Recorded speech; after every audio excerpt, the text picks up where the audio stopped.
you know? You mentioned something about trust. When you started Studio 808, I can only imagine how many people have wanted to get the free for an event, get the discount for Yeah, this. yeah. How have you navigated, people maybe undervaluing your work? That's 1,000%. It's something we deal with daily. Now we have a partnership playbook that we've put Mhm. together of like pretty much a scorecard. If it's somebody asking, every day we get inquiries from, people that are well meaning. You might be a homie, might be a friend of a friend that, you have something going on that you think is, hey, this is such a great cause. Mhm. But great causes need to have impact, need to have Yeah. reach. If you're not doing the work to find, not that you have to find a sponsor for the whole thing, but to have some skin in the game, because at the end of the day, we have bills to pay. I have to keep my lights on. I have staff to pay. None of this is free. Like, I don't know why people think They think it's it's free. free. They think Like, that this is a none of this is free. And to be honest, right now, we're still building up. This is not what's, I'm not making hand over fist from Right. this. Like right now, we're building our team out. Yep. We're making sure that everyone feels valued. And so if I keep being asked to do stuff for free, I'm gonna be out on the streets. Yeah. And so now we're putting in systems in place to be like, hey, okay, do you have this? What, not even about your following, but what is your plan? Are you going to bring in videographers and content? Are you going to market it? Are you going to have ad spend? Mm. Things like that, to where we see, okay, this has to be Yeah. beneficial on both sides, not just us, you know, spending money because it sounds Right. good.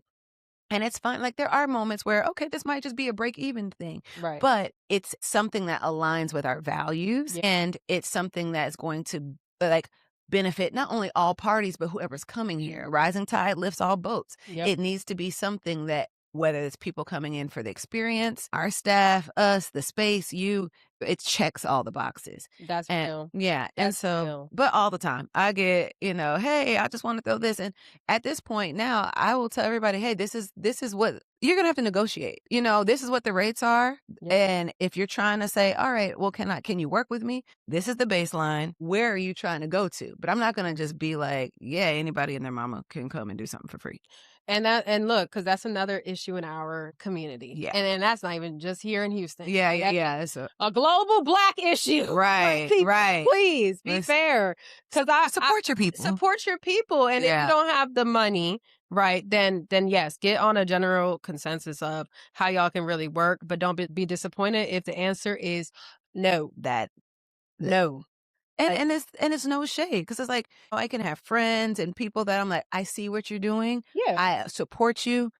Come back when either you have a partner that mhm, can come into this with you, or like, let's revisit this yeah, as you build it, and I'll still give you insights and all yeah. of that. But right now, it needs to make sense. Still Look. love you, but it got to make And sense. and to give perspective, right? When I moved down here, I immediately had fell in love with Ball Kitty, right? I love that. It just made sense. Yeah. And as well as a couple other venues, but I knew I couldn't afford it. So just to give y'all a playbook of what I did as a founder, that was at the time in between raising and bootstrapping, because I had to Mhm. bootstrap my way through until the raise was Right. done, right? Absolutely. So I didn't have the funds to run out Ball Kitty during Afro Tech, Girl, I was on wondering top of that. how you did this. I actually Like, know. so what I did, y'all, was I pitched a bunch of brands that aligned with Gem Social Absolutely. to sponsor the Afrotech event, because I already knew I was going to bring out a lot of attendees. Mm. I already knew I was going to bring out investors. I already knew I was going to bring out creators because of the The positioning Gem yeah. Social had. All I needed was the money. Right.